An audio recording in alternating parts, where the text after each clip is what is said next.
Hi everyone, I'm JD, welcome back to my channel. Alright, so this is the last of the 3 fairy tale journals in the Glassine Bag series. Yay, finally finished.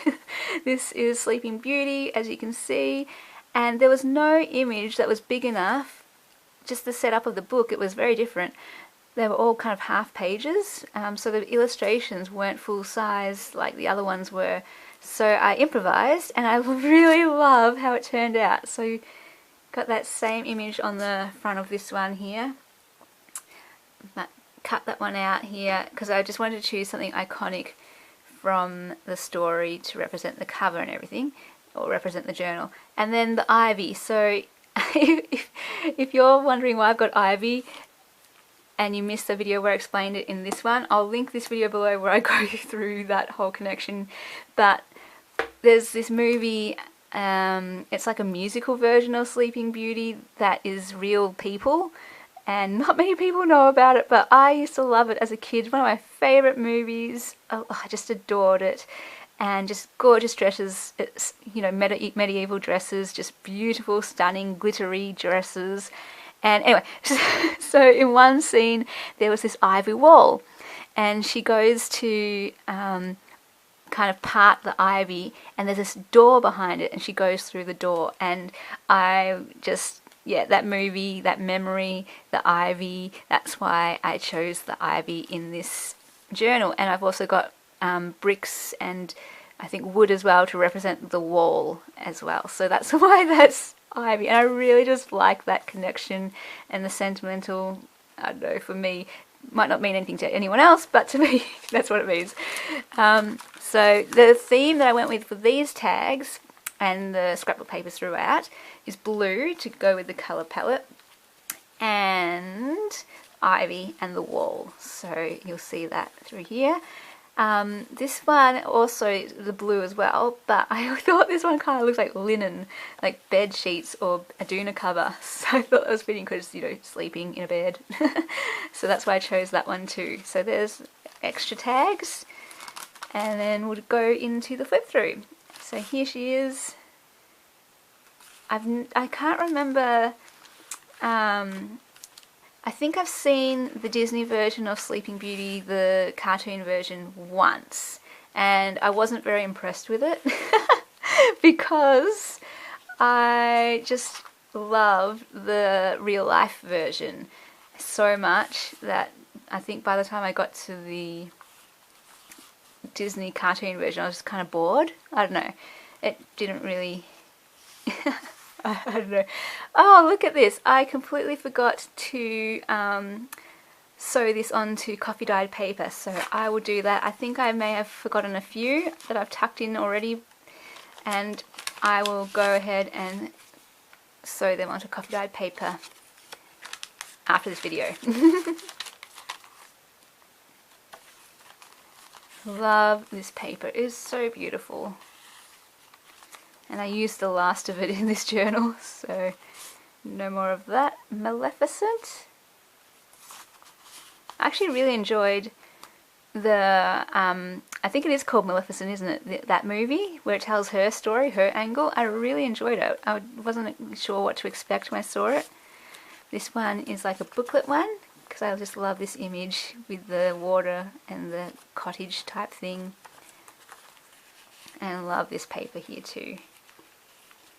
Yeah, okay, back to Maleficent. Yeah, I was really quite taken by it. The angle that they went with was surprising, and I liked how they made her sympathetic, and yeah, it was a really interesting take on the story. I really enjoyed it. I like it when a movie can surprise you like that, because yeah, I was just expecting something a bit shallow and I don't know. But it went somewhere new, and I liked that. Anyway, so I have completely forgotten to sew these ones onto coffee dyed paper, so I will definitely do that. This one flips out here, just for a bit of a different look with a tag behind. I think another reason why I wasn't too enamoured with this version of the movie, the Disney version, was because the fairies were just so unglamorous. They're kind of dumpy looking, and the fairies in the real life movie version that I adored, those fairies wore the most beautiful, gorgeous dresses. The white fairy in particular, they didn't have 3 fairies, they had lots of different coloured fairies. And oh my gosh, the white fairy, I was just like, she was like my idol type thing, because her dress was just so beautiful. She had a crown, she had a magic wand with sparkles, and she sang this song, and I would always, as a kid, you know, pretend I was her, get my wand out, dress up, and sing the song that she sang. Did anyone else do this kind of thing? Dress up, play dress-ups, and act out the scenarios and sing the songs that you saw in movies. I loved singing the songs that I saw in movies. Okay, hang on. Here's another one of those book pages with the tags, and just love this colour combination here. The Cinderella version of this was quite neutral in tone, but this one I like the play of the green, the white and the blue. Just looks nice. I like movies, can you tell? I'm actually subscribed to, bizarrely, quite a few movie critical analysis type channels where they do video essays on movies and how they're constructed, how they tell a story through, you know, cinematography and lighting and sound and character development and all of that, which I love as a writer as well. Character development, telling stories, it all ties in. And movies as a medium, I have always loved movies, and I just love stories, and movies are such an effective way of telling stories, and are so moving sometimes, like, and can have a big impact on your life and can really speak to you. This is going to be a journal prompt. I'm going to do a challenge. I have to decide I will do the challenge. My very first challenge, and it will be a monthly thing. This is like a heads up now, I'm just rambling. And there'll be a different prompt each month, and one of the prompts will be about movies, and just do a journal page spread about your favourite movie, or a movie that changed your life, or a movie that taught you something like that.